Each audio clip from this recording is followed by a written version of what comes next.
This video is about the financial consequences of this coronavirus pandemic.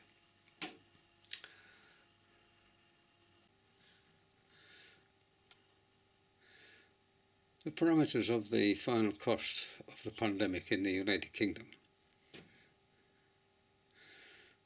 We hear little of the financial implications of the steps taken to overcome the pandemic, when many are suffering the terrible anguish from bereavement of loved ones.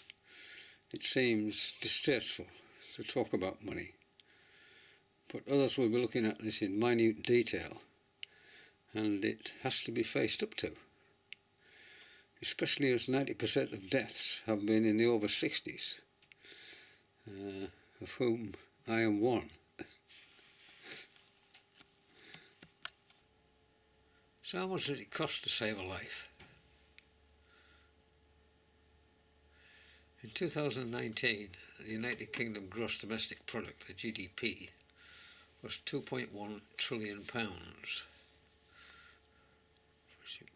which if you say it quickly doesn't sound much, but when you write out the number and look at all those zeros there, it's a massive amount.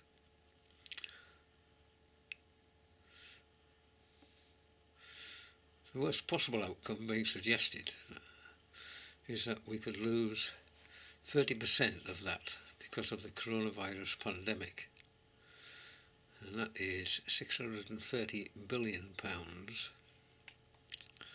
And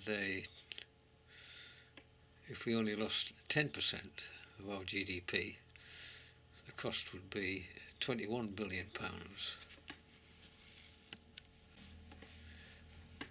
And if we assume that the Imperial College revised prediction of 250,000 deaths, if we did nothing, was correct, let's look at the cost of saving each life using different outcomes. So if the final death toll was 80,000, then 170,000 lives would have been saved. And if the cost was a loss of 30% of GDP, then the cost of each life saved would be 3,706,000, and so on down the table.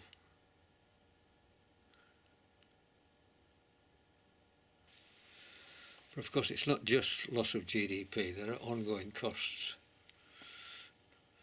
mentioned below, and so these figures will be substantially higher than those given there.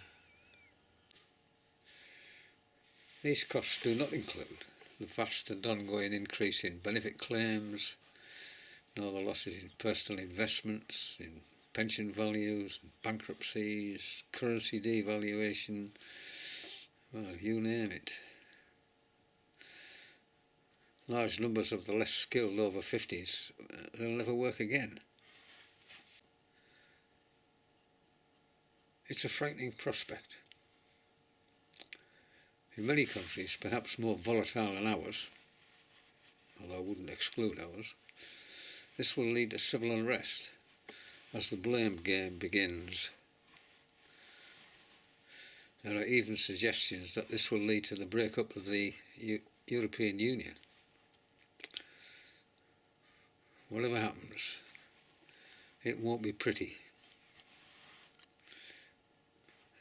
Cool heads will be needed.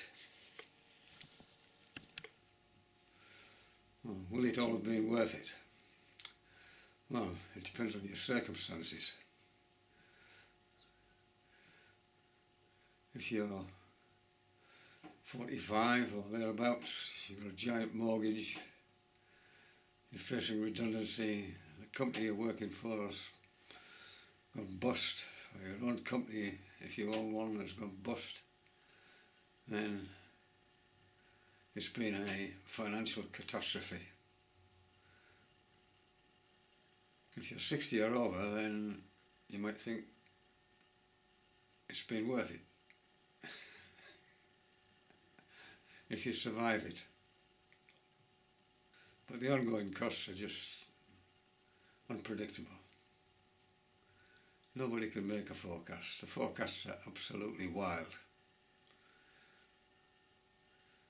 Somebody was forecasting on Channel 4 News yesterday that we might have lost 30% of GDP, gross domestic product. Well, even in the Great Depression, which lasted from 1929 until the late 1930s, we only lost 15% of GDP.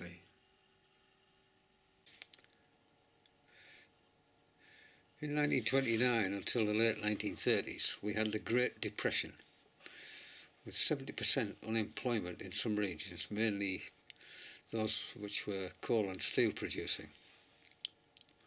There was a 10% cut in wages and public spending, and the pound was devalued, which made imports much more expensive. And we had soup kitchens and the Jarrow March, and world GDP fell by 15%. Note that that's much less than is being predicted for the United Kingdom following this pandemic. We'll just have to wait and see what the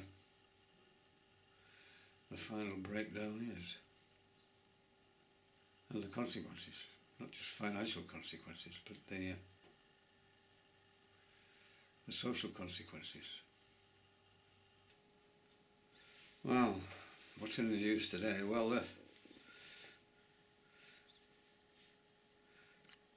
the total number of cases is 88,600 and odd, and there have been 11,329 deaths. That's in a population of about 67 million people in the United Kingdom. Last week, a record number of illegal immigrants sneaked across the channel while nobody was watching. The next problem might be caused by lack of vitamin D, which we make in our skin when it's exposed to sunlight. Will there be a rise in the numbers of cases of soft bones, which in children, of course, leads to rickets? Well, one of the things nobody's even mentioned. Anyway, from here, be safe. Bye-bye.